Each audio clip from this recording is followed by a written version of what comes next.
Malakas na hangin ang bumayo sa Isabela sa pananalasa ng bagyong Nika. May mga nilipad na bubong at nagtumbahan ng mga poste at puno. Sa buong probinsya, halos 2,000 pamilya ang lumikas. Live mula sa Alicia, Isabela, nasa frontline ng balitang yan si Mon Gualvez.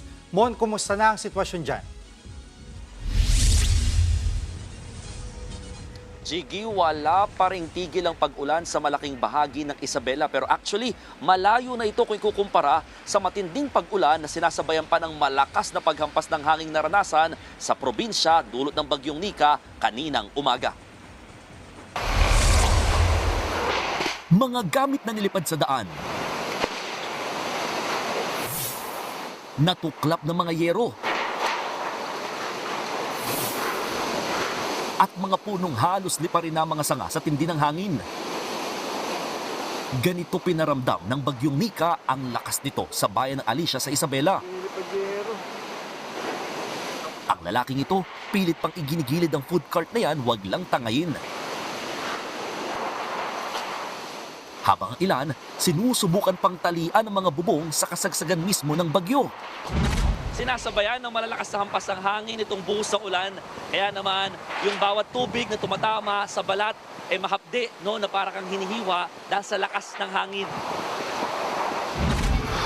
Umuulan na, naabutan pa naming paalis sakay ng tricycle ang mga apo ni Lola Corazon Reyes. Ngayon lang doon nila naisipang lumikas matapos bahain ng bahay. Natanggal din kasi ang bahagi ng kanilang bubong. Ang alam namin po hindi ganun kalakas po, hindi ganito kalakas. Ang alam namin hindi maalis yung bubong namin. Ang grupo naman ng mga lalaking ito, naghahanap pa ng masasalbang gamit nang itumba ng bagyo ang kanilang tindahan.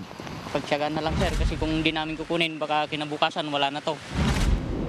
Ilang beses ding nag-zero visibility ang kalsada dahil sa lakas ng ulan.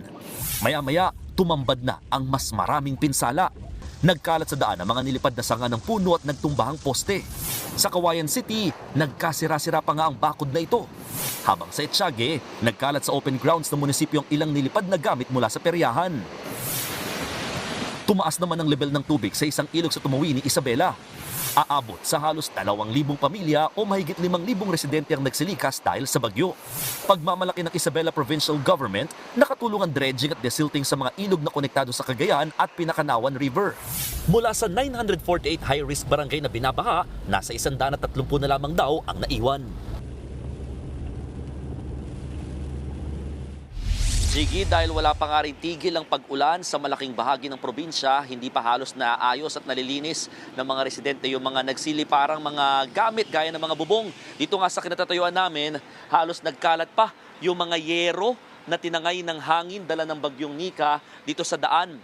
Ang sabi naman ng PDRRMO ng Isabela, so far wala pa naman sila natatanggap na report ng mga nasaktan o nasawi dulot nga ng bagyo, although patuloy pa sila nagko-collate ng mga information at data mula sa iba't ibang mga respective local disaster offices. At sa ngayon, ang problema na lamang dito ay may mga ilang bayan na gaya sa Jones, Etiague at saka sa may San Agustin na nakararanas ngayon ng power interruption dulot din ng bagyong Nika.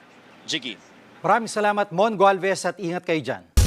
Mga kapatid, Jiggy Manikad po, iba na ang may alam at may pakialam sa panahon ngayon. Para sa konkreto, kumpleto at komprehensibong balitaan sa Frontline, mag-follow at mag-subscribe sa social media pages ng News 5.